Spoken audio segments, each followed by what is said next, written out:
जो दुश्मन मेरे रास्ते में आता है मैं उसे हमेशा के लिए बंदी बना लेता हूं।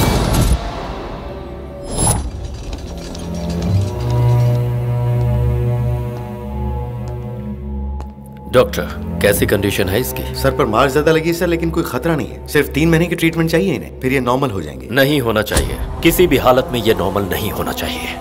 इसे ना तो मरने देना है ना जीने देना है। किसी भी पेशेंट को ऐसा करने के लिए कुछ मेडिसिन बनी है सर। उन्हें इंटरनेशनल मेडिकल काउंसिल रूल्स के हिसाब से इंडिया में हमेशा के लिए बैन किया गया है। ऐसी मेडिसिन को मंगवाकर हम एक्सपर्ट डॉक्टर से ट्रीटमेंट करवाएंगे तो आप जितने दिन चाहें उतने दिन इन्हें कोमा में रख सकते हैं। अगर ये कोमा से बाहर आ गया तो? बाय मिस्टेक अगर ये कोमा से बाहर आ भी गई तो ये दवाइयां इतनी इफेक्ट कर चुकी होंगी कि इनका ब्रेन एक व्हाइट पेपर की तरह ब्लैंक हो चुका होगा। तो इमीडिएटली मेडिसिन मंगाकर ट्रीटमेंट चालू कीजिए।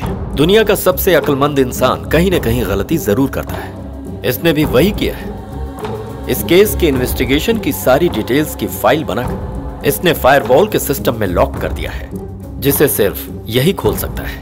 बहुत ही अद्भुत दीवार इसने बनाया, लेकिन एक छोटा सा होल बंद करना भूल गया। वही होल हमारे लिए सिंह द्वार बन गया। कैसा होल? Voluntary retirement. बोस ने वॉलंटरी रिटायरमेंट लिया है। ये स्टेटस सिस्टम में एंटर करते ही फाइल कभी एक्सेस नहीं होगी। बैनर्जी, इमीडिएटली इसकी फैमिली को अपने कंट्रोल में। मैंने जो बोला अगर वो नहीं सुनोगे तो कोई जिंदा नहीं बचेगा, ना तू ना तेरी फैमिली। तुम नहीं चाहोगे ना मैं इसकी इज्जत के साथ खेलूं?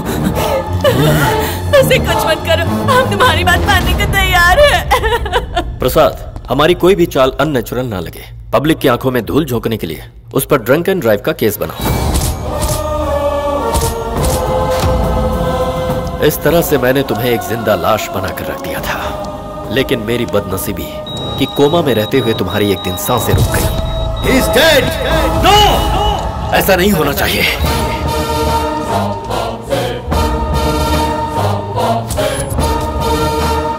मेरी टेंशन और बढ़ गई क्योंकि ये मेडिकल साइंस को भी पता नहीं चला कि तुझ में जान वापस कैसे आ गई। फिर मेरे सारे टेंशन दूर हो गए और तब मैंने स्टार्ट किया नया गेम, और उस गेम को मैंने नाम दिया ऑपरेशन गॉडसे। होश में आने के बाद तू जिस दुनिया में जी रहा था वो मेरी ही बनाई हुई दुनिया थी। जिन लोगों से तू मिल रहा था वो सब तेरे लिए अनजान थे। मैंने तेरे आसपास इतना कंफ्यूजन पैदा कर दिया कि कौन तेरी माँ है और कौन तेरा बाप, तू समझ ही नहीं पाया। Mothers, nobody can stand in front of your power. तू मेरा कुछ नहीं बिगाड़ सकता। तुझे पता है क्यों? अब तेरा सीबीआई से कोई संबंध नहीं रहा। कोबरा के हलक से जहर निकाल लिया। सिर्फ तू डसता रहेगा लेकिन असर नहीं होगा। अबे, बिजली गिरने के बाद बादल की गड़गड़ाहट भी हम लोगों को 1 सेकंड लेट सुनाई देती है। दहकते हुए इस जलते हुए सूरज को भी 1 घंटे का ग्रहण लगता है। देरी हुई तो क्या हुआ? ऐसा नहीं कि तेरा फैसला नहीं होगा, पाप का अंत होकर ही रहता है। ऑलरेडी तेरे सारे पंख काट दिए, अब इतना क्यों उड़ रहा है?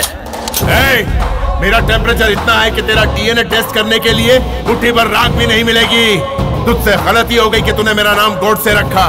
गॉडसे भी वायलेंट था और बोस भी वायलेंट थे। तुझे समझ में आया ये मुझे पता नहीं, लेकिन एक चीज मुझे समझ में आई है।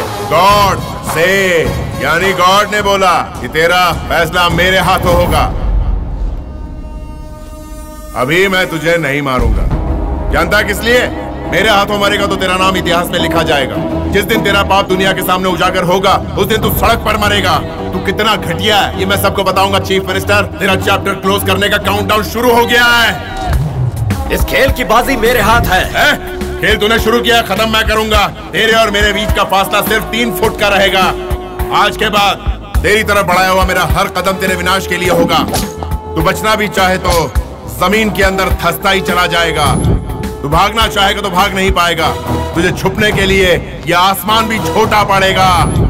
और मैं ये सिर्फ कहने के लिए नहीं कह रहा हूं, I will prove it to you. मैं तुझे नहीं छोड़ूंगा। तुझ में जितना दम है पूरा लगा लेना।